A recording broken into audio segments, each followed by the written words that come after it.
बोलो गणेश भगवान की जय। गणेश जी की प्यारी सी कहानी। एक बार गणेश जी ने पृथ्वी के मनुष्यों की परीक्षा लेने का विचार किया। वे अपना रूप बदलकर पृथ्वी पर भ्रमण करने लगे। उन्होंने एक बालक का रूप बना लिया। एक हाथ में एक चम्मच में दूध ले लिया और दूसरे हाथ में एक चुटकी चावल ले लिए और गली गली घूमने लगे। साथ ही साथ आवाज लगाते चल रहे थे, कोई मेरे लिए खीर बना दे, कोई मेरे लिए खीर बना दे।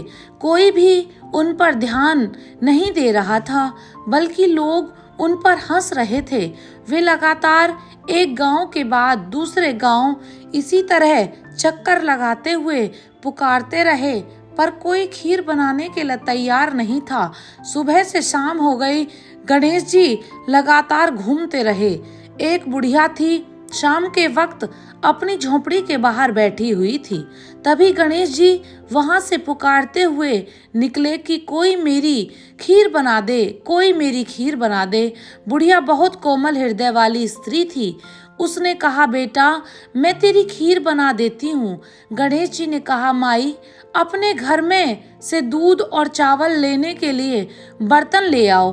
बुढ़िया एक कटोरी लेकर जब झोपड़ी से बाहर आई तो गणेश जी ने कहा, अपने घर का सबसे बड़ा बर्तन लेकर आओ। बुढ़िया को थोड़ी झुंझुलाहट हुई, पर उसने कहा, चलो बच्चे का मन रख लेती हूँ। और अंदर जाकर वह अपने घर सबसे बड़ा पतीला लेकर वहां आई।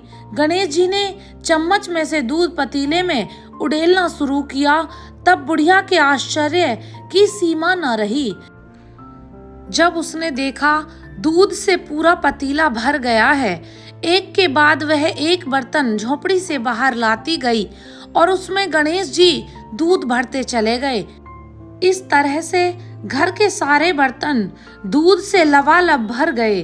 गणेश भगवान ने बुढ़िया से कहा, मैं स्नान करके आता हूँ, तब तक तुम खीर बना लो, मैं वापस आकर खाऊंगा। बुढ़िया ने पूछा, मैं इतनी सारी खीर का क्या करूंगी? इस पर गणपति जी बोले, सारे गांव को दावत दे दो। बुढ़िया ने बड़े प्यार से मन लगाकर खीर बनाई। खीर की भीनी भीनी मीठी मीठी खुशबू चारों दिशाओं में फैल गई। खीर बनाने के बाद वह हर घर में जाकर खीर खाने का न्योता देने लगी। लोग उस पर हंस रहे थे। बुढ़िया के घर में खाने को दाना नहीं है और यह सारे गांव को खीर खाने की दावत दे रही है। लोगों को कुतूहल हुआ और खीर की खुशबू से लोग खिंचे चले आए। सारा गांव बुढ़िया के घर में इकट्ठा हो गया। जब बुढ़िया की बहू को दावत की बात मालूम हुई, तब वह सबसे पहले वहां पहुंच गई। उसने खीर से भरे पतीले को जब देखा तो उसके मुंह में पानी आ गया। उसे बड़ी जोर से भूख लगी हुई थी।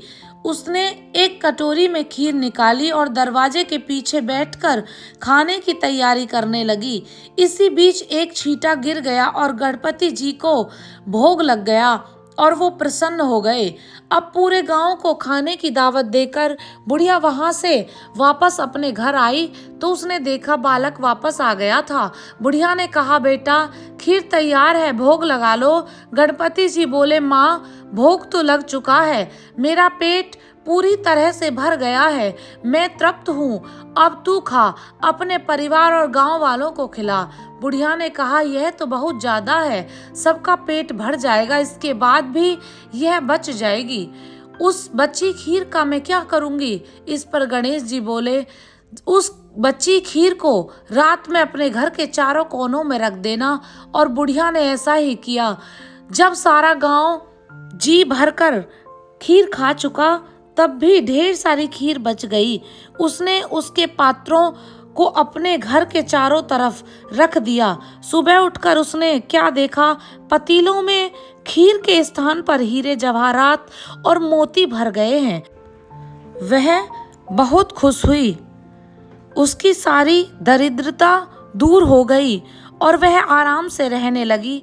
उसने गणपति जी का एक भव्य मंदिर बनवाया और साथ में एक बड़ा सा तालाब भी खुदवाया। इस तरह उसका नाम दूर दूर तक प्रसिद्ध हो गया।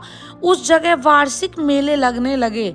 लोग गणेश जी की कृपा प्राप्त करने के लिए उस स्थान पर पूजा करने और मान्यताएं मांगने के लिए आने लगे। गणेश जी सब की मनोकामनाएं पूरी करने लगे। कहानी के अंत में वही मैं आज भी यही शुभकामनाएं दे रही हूँ। कहते को सुनते को हुंकारे भरते को।